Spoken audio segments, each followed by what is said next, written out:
السلام عليكم ورحمة الله وبركاته. أهلا وسهلا بكم في حلقة جديدة من مطبخي مع أميرة. كل سنة وانتم طيبين بمناسبة أعياد الربيع. إن شاء الله هنعمل النهاردة مع بعض فطير على الطاسة من غير الفرن. معايا المقادير. أول حاجة قبل ما نقدم المقادير، معايا هنا الدقيق اللي أنا هعجن بيه. معانا هنا نص كيلو دقيق وعليه رشة ملح، ومعايا هنا كوباية مية دافية. يستحسن إن هي تكون دافية عشان تريحك في إن العجينة تكون مرتاحة لما تيجي تفرديها. دلوقتي احنا هنعجن شويه الدقيق دول بالميه وشويه الملح، وهعجنها ان شاء الله وهرجع اوريها لكم تاني. ده شكل العجينه بتاعتي بعد ما عجنتها، ودلوقتي هبدا ان انا اقطعها بالشكل ده كده زي ما انتم شايفين معايا كده، واسيبها ترتاح لمده نص ساعه، ونرجع نشتغل فيها ونشوف هنعمل ايه مع بعض. دلوقتي بعد ما ريحنا العجينه يا جماعه، انا معايا هنا شويه زيت ومسيحه عليهم حته زبده. لو انت معاكي او عندك سمنه ماشي مفيش مشكله، ولو عندك قشطه اللي هي بتاعه اللبن ماشي برضو مفيش مشكله. لو ما عندكيش استخدمي الزبده عادي، كله هيمشي ان شاء الله. دلوقتي هنفرد بقى العجينه بتاعتنا. هنبدا باول واحده انت قطعتيها، تحطي على الرخامه بتاعتك شويه من الزيت والسمنه، وتبداي تفردي كده بالطريقه ديت. تاخدي من جوه كده وتفردي لبره بالشكل دوت، وتوسعي فيها ما تخافيشي. وكل شويه تحطي لها شويه من الزبده والزيت السايحين فيها كده بالشكل ده كده لحد ما توسع مننا خالص. واهم حاجه ان احنا نفرد الاطراف كويس خالص. ونبدا دلوقتي نطبقها، نلمها كده بالشكل دوت كده، ومن اليمه التانية كمان. وهجيب الطرف ده كده، لو متقطعه منك عادي مفيش مشكله، هي هتلم نفسها. واليمه دي كمان هنا، واحطها هنا في جنب كده. واعمل واحده تانية، واحط على الرخامه بتاعتي زيت او زبده، وابدا افرد تاني.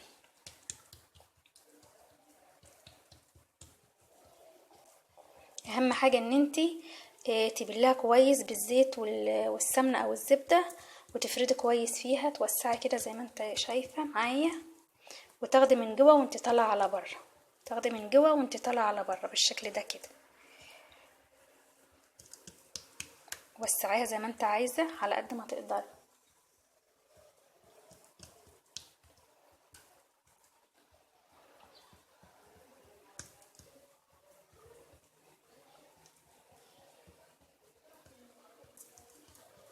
بالشكل ده كده يا جماعه، واتك عليها لدرجه ان هي تبين معاكي الرخامه من تحت عادي، ولو اتقطعت ما تخافيش.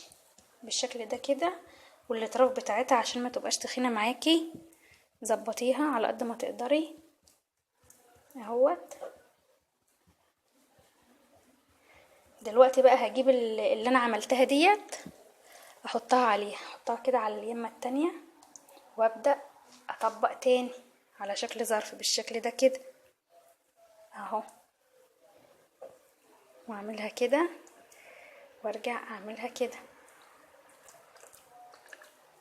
وهعمل كمان واحده، واحط على الرخامه بتاعتي زيت وسمنه، وافرد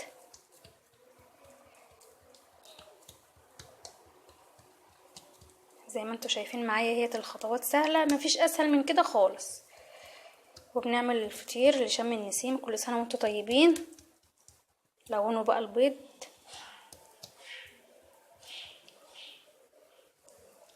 خلي بالك ان الفطير بيحب السمنه او الزبده. تغرقيه بقى، خلي ايدك سخيه كده وحلوه، وخدي من بره من جوه قصدي، وانت طالعه كده على بره، وافردي ووسعي ما تخافيش، افردي ووسعي فيها زي ما انت عايزه.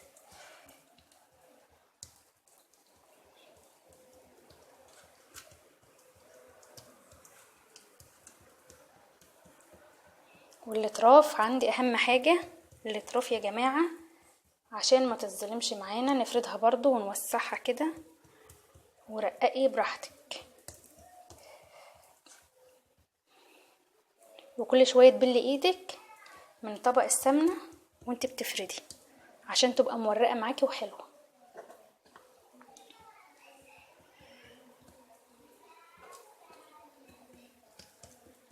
دلوقتي هجيب اللي انا عملتهم دول على اليمه اللي انا قافله منها، هخليها اليمه تحت كده بالشكل ده كده، وارجع اقفل تاني الفطيره بتاعتي بالشكل ده كده، بالشكل ده كده، ومن هنا ومن اليمه ديت كده، واسيبها ترتاح. وهعمل الكميه كلها بنفس الطريقه وارجع لكم تاني ان شاء الله. ده الفطير بتاعنا اهو يا جماعه. انا لقيت من الافضل ان انا اشيل الواحده بحالها واحطها في الطاسه وافردها تاخد ايه شكل الطاسه كده. انا عملت واحده على الرخامه وجيت احطها على الطاسه، اتفردت معايا كبرت، وجيت احطها في الطاسه لقيت الطاسه صغيره عليه. فمن الافضل ان انتوا تعملوه كده وتفردهم في الطاسه علشان تبقى ايه كويسه معاكم وتطلع النتيجه معاكم كويسه. وهنفردها كده بالشكل ده على مقاس الطاسه بالظبط. حابه توسعيها اكتر ماشي، بالشكل دوت كده معانا. وتحطها دلوقتي على النار. في الاول بتحطها على نار عاليه على ما الطاسه بتاعتك تسخن معاكي لو اول مره، وبعد كده بتهدي النار بتكون نار متوسطه علشان خاطر الفطيره بتاعتك تستوي من جوه من كلها على بعضها تكون مستويه، ما تكونش من بره حمرا مستويه ومن جوه تبقى عجين. فانت في الاول حطيها على نار عاليه شويه، وبعد كده ايه توطي النار عليها شويه عشان تستوي وتبقى كويسه.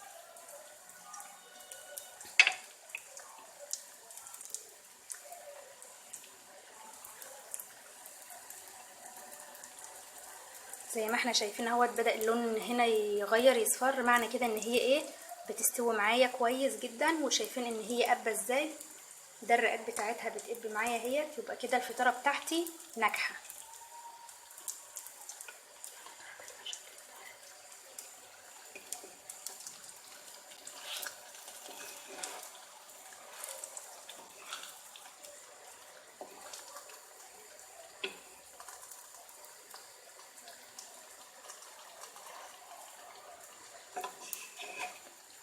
كل شويه بس ابص عليها بس عشان ايه ما تتحرقش مني. شايفين يا جماعه بتقب ازاي؟ شايفين؟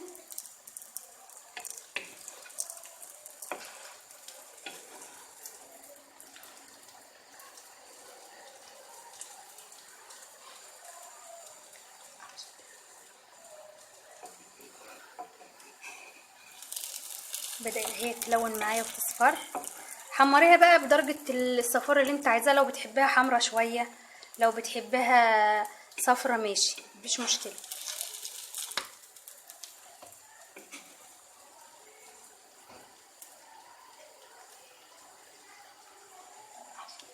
دلوقتي انا هقلبها يا جماعة وهرجع اوريها لكم تاني.